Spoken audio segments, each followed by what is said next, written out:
Au cours de ces 40 dernières années, la Nouvelle-Aquitaine a vu son nombre de retenues collinaires augmenter. Une retenue collinaire est un ouvrage de stockage d'eau, la plupart du temps alimenté par les eaux de ruissellement. Elles peuvent alors s'apparenter à des lacs artificiels. Cependant, certaines sont alimentées par un pompage de l'eau dans la nappe. Elles sont donc déconnectées du réseau hydrographique. Dans cette vidéo, c'est sur ce type de retenue que nous allons nous pencher, et plus spécifiquement sur celle implantée dans le Marais Poitevin, ayant fait beaucoup parler d'elle dans les médias ces dernières années. Le sujet étant récent et clivant, il est difficile d'obtenir des informations fiables et non orientées. Nous allons donc mettre en lumière les avis d'acteurs favorables et opposés à ces réserves, avec leur part d'objectivité et de subjectivité. L'objectif est de permettre à chacun d'avoir quelques éléments d'information sur le sujet.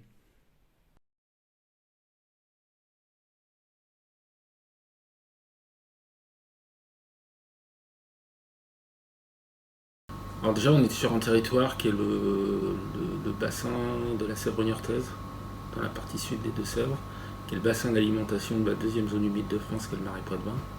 Donc c'est un enjeu énorme de préservation de cette zone humide, qui est une zone d'exception environnementale. Et sur ce même territoire, il y a un enjeu à sécuriser l'alimentation en eau de l'activité agricole. On est dans un bassin versant qui est un peu séparé en deux parties avec des reliefs vraiment sur la partie amont et le fond du marais là où on est qui est vraiment très plat et très proche de la mer. On est dans le marais dans un endroit artificiel. Avant on était dans une grande baie saumâtre et puis il y a eu plusieurs phases d'assèchement au cours des siècles. Et on a dans le fond donc tout un réseau de rivières qui sont très très rectilignes, qui sont faites, pensées pour évacuer l'eau à la mer. L'autre particularité, c'est le sous-sol, où on a 2 voire 3 nappes d'eau souterraine qui s'empilent, et dont la plus superficielle, qui est très très reliée à la surface, mais c'est un aquifère de faible contenance. Donc ça peut se recharger très vite, mais c'est aussi assez vite plein. Et puis on a ce cycle hydrologique avec le fait qu'on ait des crues normalement tous les ans, qui vient recharger les sols, aussi bien en eau, mais aussi en sédiments, en nutriments. On est en moyenne 3 mètres en dessous des marées moyennes. Ça veut dire qu'on ne peut évacuer l'eau qu'à marée basse. Et quand on a évidemment une succession de grandes marées, quand on a des vents d'ouest, c'est l'inondation. Tant qu'on l'acceptait sur 2-3 mois, dans le passé c'était même plus que ça. Et on avait même trouvé dans le marais mouillé en particulier une activité qui était en adéquation avec l'inondation. C'était le maraîchage, maraîchage, et c'était l'élevage, mais l'élevage sur l'herbe. On est dans une situation où se développe une nappe libre dans les calcaires du Jurassique.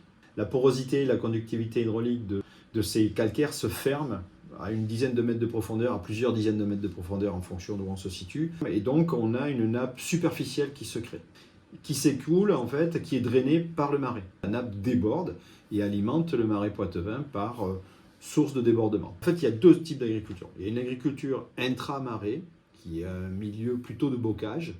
Et en périphérie du marais, on a plutôt l'agriculture intensive, des grandes superficies agricoles. Le problème de l'eau sur notre territoire, c'est qu'on a des conditions pédoclimatiques qui font qu'on n'a pas le même potentiel pour faire pousser des cultures dans les parcelles.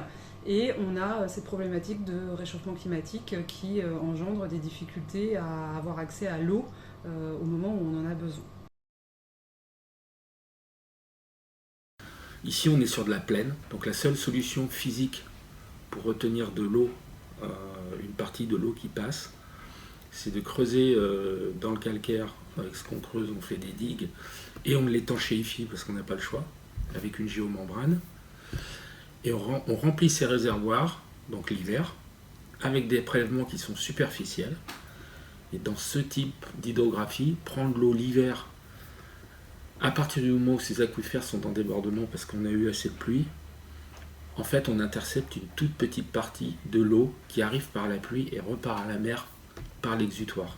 C'est une réserve de substitution. Autrement dit, on crée un volume qu'on remplit au moment où on a le moins d'impact possible sur le milieu. Bien que l'évolution climatique puisse être compliquée sur les mois de printemps et été, puisqu'on ne prélève plus sur le milieu, ça lui donne des degrés de liberté en termes de volume. Et pour le reste aussi. D'autres agriculteurs également engagés dans la COP de l'eau, mais qui n'ont pas forcément la capacité d'être accordés par rapport à leur situation géographique à une réserve, ça leur a permis de continuer, eux, à prélever dans le milieu pendant cette période, parce que d'autres ne prélevaient pas, puisqu'ils prenaient dans la réserve sur ce qu'ils avaient mis de côté dans l'hiver, quoi. Trajectoire agricole avec de l'eau sécurisée sur ce territoire, c'est une chance d'avoir de l'installation, du développement du bio, une grande diversité de cultures, versus une trajectoire agricole qui, sans eau, irait assez rapidement vers des systèmes céréaliers simples, de grande surface, avec peu de main-d'œuvre, quasiment pas d'installation. Même si on a une année sur 5 où on n'a pas en hiver la quantité d'eau disponible, ça permet de garantir à 8 années sur 10 une forme de revenu, parce qu'il ne faut pas oublier que les personnes qui travaillent, les paysans, c'est leur salaire là, dont on parle. Il faut que la filière derrière suive. Après, il faut être très très clair. Ça n'a de sens que si l'agriculture prend le virage de l'adaptation. Si c'est créer une réserve, un stock, pour continuer à faire ce que l'on faisait avant, non, ça ne marche pas.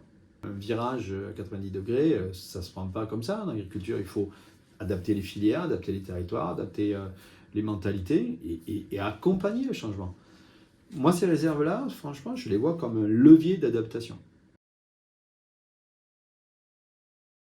Le prélèvement qu'on va faire, on va essayer de le minimiser en termes d'impact.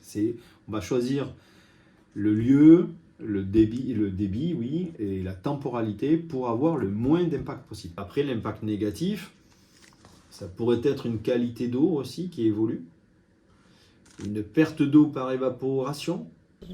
Le risque du remplissage de l'hiver, c'est d'impacter l'étendue de la crue, d'impacter le débit des rivières et d'assécher au milieu de l'hiver les zones humides. On a des rapports où on voit que les forages vont avoir un impact sur des zones humides protégées, par exemple. Si on prélève dans les nappes l'hiver pour remplir les bassines, on se retrouve comme l'an dernier dans des situations où c'est l'été dès le printemps. La nappe ne peut se reconstituer que lorsque la photosynthèse est à l'arrêt. C'est seulement l'hiver, de novembre à mars. Et il faut absolument au mois de mars que les sols soient saturés d'eau, que la nappe soit totalement reconstituée. Si les sols ne sont pas saturés à ce moment-là, eh bien on a effectivement un printemps, enfin on a un été précoce. On a ce côté gestion schizophrène de l'eau où d'un côté on veut s'en débarrasser le plus vite possible pour pouvoir semer le plus tôt possible, mais on veut pouvoir en consommer plus que le milieu n'en a. Et c'est en ça que c'est absolument pas une solution, c'est qu'on continue à prélever trop d'eau et à s'assécher volontairement en hiver. Et une partie des derniers jugements au tribunal administratif de Poitiers qui a retoqué 15 bassines dit bien ça. Ils ont retenu le fait qu'il n'y avait pas de substitution, mais qu'il y avait une augmentation à l'année de l'ensemble des prélèvements. Et c'est cette habitude de puiser dans les nappes jusqu'à leur niveau minimum qu'il faut arrêter immédiatement. Déjà parce que, on le voit, on a une sécheresse systémique qui est liée à notre agriculture. Mais en plus, on va avoir une augmentation de l'évapotranspiration, ça c'est sûr, avec le réchauffement climatique. On commence déjà à la voir. Ils nous disent qu'il va pleuvoir de manière plus aléatoire, de manière plus intense et plus rare en fait. Et que donc on va augmenter le ruissellement, donc on va défavoriser la recharge de la nappe avec de telles précipitations. Si on arrête le débit des rivières jusqu'à la mer et si on prélève trop dans les nappes, c'est la mer qui rentre dans les terres. Et là, ça salinise les sols et ça fait qu'on ne peut plus faire d'agriculture avec de l'eau saumâtre. On va prendre de l'eau en profondeur alors qu'elle est à l'abri de l'air, de la lumière et que du coup elle reste de bonne qualité. Et on va aller la mettre dans des bassines où déjà on va en perdre à cause de l'évaporation. Et en plus on va faire des développements algaires, bactériens. On a des développements de cyanobactéries, donc quand même des bactéries toxiques, et voire de légionnelles dans les bassines en Vendée. Si les épinards ils sont arrosés avec des cyanobactéries, derrière on va manger les cyanobactéries quand même. D'accord. Et puis c'est jamais très bon, je pense, de continuer à alimenter les sols. Il reste des toxines, on commence à avoir des études qui nous montrent que dans les feuilles du maïs on retrouve les toxines des cyanobactéries. Donc on va donner ça aux vaches et derrière on va manger les vaches. On a asséché les zones humides, donc on n'a plus le stock et on n'a plus la dépollution gratuite que faisaient ces zones humides en plus. Les élus ont fait le choix, plutôt que de protéger les captages et les zones de culture au-dessus de ces nappes phréatiques qui sont exploitées pour l'eau potable, Ici, on a fait le choix de la politique des mélanges. Pour pratiquer une politique des mélanges, il faut encore avoir des captages de qualité, on en a de moins en moins, mais il faut aussi avoir la quantité. On n'a même plus de quoi faire les mélanges. On n'a plus la quantité puisqu'on a un concurrent direct qui est l'agriculture arroseuse qui prend 60 à 70% des volumes disponibles. Beaucoup à mettre en avant la nécessité de sortir de ce modèle productiviste. Il faut changer de culture. Donc ça, pour moi, c'est la première solution. Par exemple, utiliser d'autres céréales qui seraient moins gourmands en eau. Culture qui ne nécessite pas d'être semée en période de crue. On pourrait avoir des cultures qui consomment beaucoup moins d'eau, surtout dans les périodes estivales. Il faudrait mieux retrouver des écosystèmes qui soient capables de retenir naturellement l'eau, qui soient capables d'améliorer l'infiltration, plutôt que de prévoir d'augmenter les quantités prélevées et de faire ça dans des bâches plastiques. Tout faire pour remettre l'eau dans les sols. C'est là où elle est le plus à l'abri et des pollutions et de l'évaporation. Les hommes, au fur et à mesure, finissent par trouver quelle est la plante, quel est l'animal le mieux adapté à son sol, à son climat, à sa région. On a des plantes qui sont adaptées aux zones humides, on a des plantes qui sont adaptées aux zones plus sèches. Donc c'est vers ça qu'il faut aller. Et il y a des agriculteurs qui ont une activité qui est en harmonie avec le milieu, qui n'est pas en opposition à la nature. Il faut revenir là aussi à la polyculture, il faut revenir à une diversité, à une palette d'activités qui soit suffisamment variée. La richesse est dans la diversité, elle n'est pas dans la monoculture. Revenons aux fondamentaux. Les cultures, les animaux doivent être adaptés au sol, au climat, aux régions. Tout est là. On va conditionner l'accès à l'eau des agriculteurs qui vont en bénéficier à un engagement à faire évoluer les pratiques agricoles. Le premier, c'est économiser, consommer moins d'eau et aller vers un principe de sobriété. Il y a un vrai choix politique, local, territorial, de dire demain il y aura moins d'eau, mais on la partagera mieux. C'est-à-dire que demain, les priorités sont à l'élevage, à l'installation, à l'agriculture biologique, aux cultures à forte valeur ajoutée. Sur le territoire des Deux-Sèvres, il est actuellement, on va dire, question d'un protocole d'accord où les irrigants s'engagent à adopter des pratiques agro-environnementales favorables à la biodiversité, à l'infiltration de l'eau, maintien des haies, bandes enherbées, réduction des produits phytosanitaires, réduction des consommations. Le stress qui est beaucoup plus compliqué à maîtriser, il est double. C'est le pouvoir évaporatoire de l'atmosphère qui va assécher les sols, très clairement. Et ensuite, c'est l'effet thermique, parce que les plantes, à un certain seuil, s'il fait chaud, trop chaud, certains types de plantes. Donc il va falloir faire aussi de l'adaptation d'espèces. Il est légitime de se poser la question de continuer à faire telle ou telle pratique culturelle pour telle ou telle production à tel ou tel endroit. Mais on s'est rendu compte aussi qu'on avait là des acteurs environnementaux qui, pour certains, voulaient co-construire avec le monde agricole. Il y avait une part d'acteurs qui étaient dans le refus de dialogue, qui n'acceptaient pas ce niveau-là de consensus. C'était une part très faible, mais par contre, avec une expression forte et radicale. Dans le contexte du périphérie du Marais Poitevin, sur le territoire des Deux-Sèvres, il est actuellement question d'un protocole. Le problème de ce protocole-là, c'est qu'il souffre, il est piloté pour des agriculteurs, par des agriculteurs. Et ça, c'est pas top en termes de... L'eau est un bien public. S'il y avait eu une gouvernance publique et ouverte, comme ça se fait ailleurs, je pense que ça aurait été beaucoup plus accepté. Les oppositions naissent parce que il y a souvent, c'est mal exprimé, mal explicité.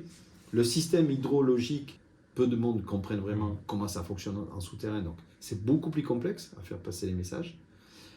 Il y a souvent de l'incompréhension en fait, à la base.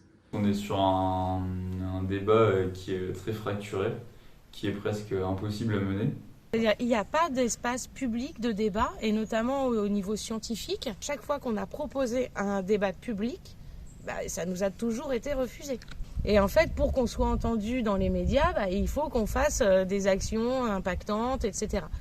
Sinon, merci, on organise des réunions publiques sur les territoires justement pour aller discuter avec les habitantes et les habitants, et aussi avec des raccordés aux bassines. Comme vous avez pu le voir, le sujet des réserves est complexe. Il est relativement récent en France, d'autant plus dans les Deux-Sèvres.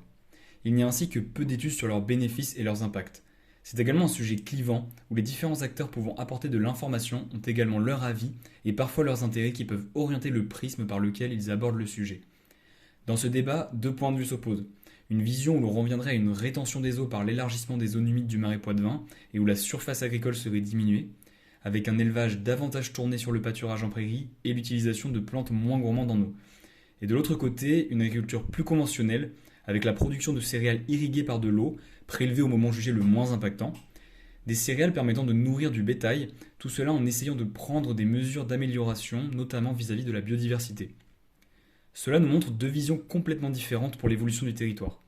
Ces interviews permettent de voir que sur ce sujet, il n'y a pas de vérité toute faite, mais une situation complexe au cas par cas, et où il est pour le moment difficile d'obtenir une vision intégrée de la question qui donnerait une réponse claire, basée sur des faits, et prenant en compte tous les enjeux. Nous espérons que cette vidéo a pu vous apporter des éléments de réflexion sur ce sujet qui nous paraît essentiel et qui soulève plusieurs questions d'avenir et de société. Reste maintenant à suivre son évolution dans le débat public, scientifique et sur le terrain.